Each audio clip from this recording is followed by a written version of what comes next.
श्रीपाद राजम शरणम प्रपद्ये अध्याय 39 नागेंद्र शास्त्रींबरोबर. मी कालनागमण्याचा स्वीकार करून प्रवासाला सुरुवात केली.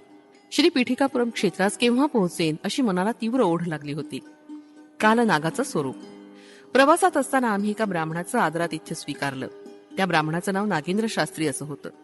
तो मंत्रविद्येत अत्यंत निपुण होता. त्याच्या घरात अनेक नाग साप निर्भयपणे फिरत होते. ते कुणाला चावत नसत. नागेंद्र शास्त्री या नाग सर्पांना आपल्या अपत्यांप्रमाणे सांभाळत असत.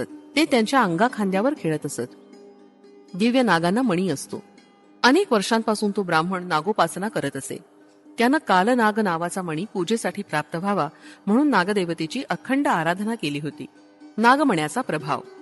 नागेंद्र शास्त्री आम्हास म्हणाले, हे बंधूनो, आजचा दिवस अत्यंत शुभ दिवस आहे. आपल्यासारख्या थोर व्यक्तींचे चरणकमल माझ्या या कुटीत विसावले. मी 15 वर्षाचा असताना श्रीपाद प्रभूंच्या दर्शनास गेलो होतो. पीठिकापुरम क्षेत्रातील कुक्कुटेश्वराचं मंदिर आणि पादगया क्षेत्राचं दर्शन घेतलं. मंदिरातील स्वयंभू दत्तात्रेयांच्या मूर्तीजवळ एक कालनाग पाहिला.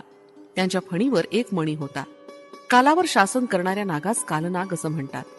कालनागाच्या फण्यावर मणी असून तो महर्षीप्रमाणे निरंतर योग ध्यानात मग्न असतो.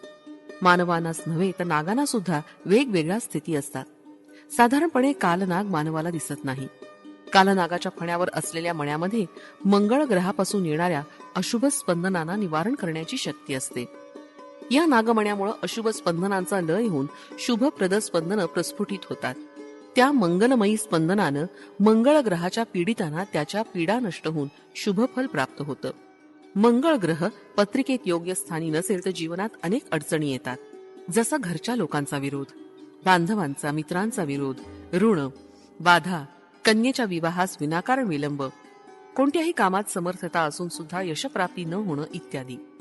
स्वयंभू दत्तात्रेयांचं दर्शन घेतल्यावर मला नागमणी मिळावा अशी अत्यंत तीव्र इच्छा लागून राहिली. तो मणी मिळाल्यास मला जीवनातील सर्व काही मिळाल्यासारखं होईल. श्रीपाद प्रभूंच्या पादुकांचा महिमा. नागदोष निवारणार्थ नियम. मी नरसिंह वर्मांच्या घराजवळून जात होतो.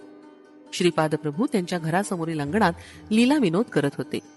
त्याबरोबर झाडांना पाणी घालणं सुद्धा चालू होतं. श्री नरसिंह वर्मा झाडांना आळं करत होते. त्यांच्या अंगणात एक औदुंबराचं झाड होतं. त्याला चांगलं पाणी मिळावं यासाठी नरसिंह वर्मा त्या झाडास आळं करीत असताना त्यांच्या हातास श्रीपादांच्या पायाच्या ताम्र पादुका लागल्या. त्या 12 वर्षाच्या मुलाच्या सामुद्रिक शुभलक्षणांनी युक्त अशा पादुका होत्या. तितक्यात नागेंद्र शास्त्रींची हाक कानावर आली. मी आश्चर्यानं त्यांच्या जवळ गेलो. नरसिंह वर्मा त्या पादुकांना शुद्ध जलानं आणि नंतर नारळाच्या जलानं धुत होते. त्या धुतल्यावर त्यांनी त्या श्रीपादांच्या पादपद्माजवळ ठेवल्या. त्या पादुकांची पूजा करण्यासाठी वर्मा अत्यंत उत्सुक असल्याचं दिसत होतं. परंतु श्रीपाद प्रभूंचा संकल्प काही वेगळाच होता. त्या पादुकांना त्यांनी मोठ्या प्रेमानं कुरवाळलं. नागेंद्रांना एका पीठाची स्थापना करून या पादुकांची पूजा कर असं श्रीपादांनी सांगितलं. ते म्हणाले, नागेंद्र शास्त्री, तू कालनागाजवळ असलेला मणी मिळावा म्हणून फार दिवसांपासून वाट पाहत होतास ना? मी तुझ्यावर प्रसन्न झालो आहे. कालनाग ज्या दिव्य पादपद्माची आराधना करून त्या दिव्य मण्यानं ज्या स्वामींची पूजा करतो तो महास्वामी मीच आहे. या दिव्य पादुका माझ्याच आहेत. त्याचीच तू नित्यनेमानं पूजा अर्चना करत जा. आधिव्याधींनी पीडित जन तुझ्याकडे येतील. त्यांना तू या पादुकांचं तीर्थ दे. ते प्राशन करताच त्यांची व्याधींपासून सुटका होऊन ते त्वरित शांत होतील. श्रीपाद प्रभूंनी नंतर नागदोष परिहारार्थ देण्यात येणाऱ्या दक्षिणेबद्दल सविस्तर विवेचन केलं आणि म्हणाले, अहो नागेंद्र शास्त्री, माझ्या या वचनांचं तुम्ही पालन करा. लोककल्याणासाठीच नागशास्त्र विद्येचा उपयोग करा. दत्त आराधना करणाऱ्या भक्तांना मिळणारं विशेष फळ. श्रीपाद प्रभू म्हणाले, हे नागेंद्र शास्त्री, कालांतरानं शंकर भट्ट धर्मगुप्त तुझ्याजवळ नक्की येतील. माझ्या दिव्य पादुकांमुळे तुला हवा असलेला दिव्यमणी नक्की प्राप्त होईल. तोपर्यंत तू माझ्या दिव्य पादुकांची आराधना नित्य नियमानं कर. शरीर धर्माचा सुद्धा एक काळ असतो, तसंच मनाचा प्राणाचा एक काळ असतो. परंतु आत्मा मात्र कालातीत असतो. त्या ग्रह नक्षत्राप्रमाणे तो काळ असतो. वृद्धी किंवा क्षय काळाप्रमाणे होत असतात. अनेक ब्रह्मांडांचा जन्म होऊन त्यांची वृद्धी होते. काही काळ त्यांची एकच स्थिती असते. नंतर ते सर्व लय पावतात.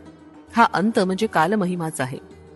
या प्रकारचा काळ स्वरूप ही माझ्या अधीन आहे. माझी आराधना करणाऱ्यांना काळपुरुष मी सर्वदा अनुकूल ठेवतो. भूत प्रेत पिशाचादी महाशक्ती सुद्धा दत्त आराधना करणाऱ्या साधकांचं काही बिघडवू शकत नाही किंवा काही बरं वाईट करू शकत नाही. या सृष्टीत असलेल्या सर्व प्राण्यांपेक्षा जास्त बलवान मीच आहे. माझ्याकडून बलप्राप्ती करून घेऊन जीवराशी वृद्धिंगत होतात. गर्वानं मदोन्मत्त झालेल्या मानवापासून मी माझं बळ काढून घेतो आणि सर्व अनिष्ट स्वरूपाच्या घटनांना मीच कारणीभूत असतो. माझी आराधना करीत सर्वदा शांतिरूप होऊन राहणाऱ्यांना मी नित्य संतुष्ट ठेवून आनंदरूप करतो. त्या महापुरुषांनी माझी वर्मांच्या घरी जेवणाची व्यवस्था केली होती. श्री वर्मा हे स्वतः अन्नदाते आहेत. दत्तात्रेयांना सुद्धा अन्नदानाची खूप आवड होती. कोणताही जीव भुकेला असल्यास त्यांना अत्यंत दया येत असे. ते त्याच्या जेवणाची व्यवस्था करत.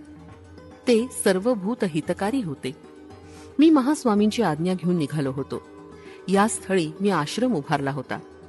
जो कोणी माझ्याकडे येईल त्याला मी वर्णाश्रम धर्म समजावून सांगत असे. श्रीपाद प्रभू मला म्हणाले, तुझी मंत्रशास्त्रविद्या चांगल्या कामासाठी उपयोगात आण. पीडितांची निरपेक्ष भावानं सेवा कर. लोकांनी स्वेच्छेनं दिलेलं तेवढं धन स्वीकार कर. अधिक धनाची अपेक्षा करू नकोस.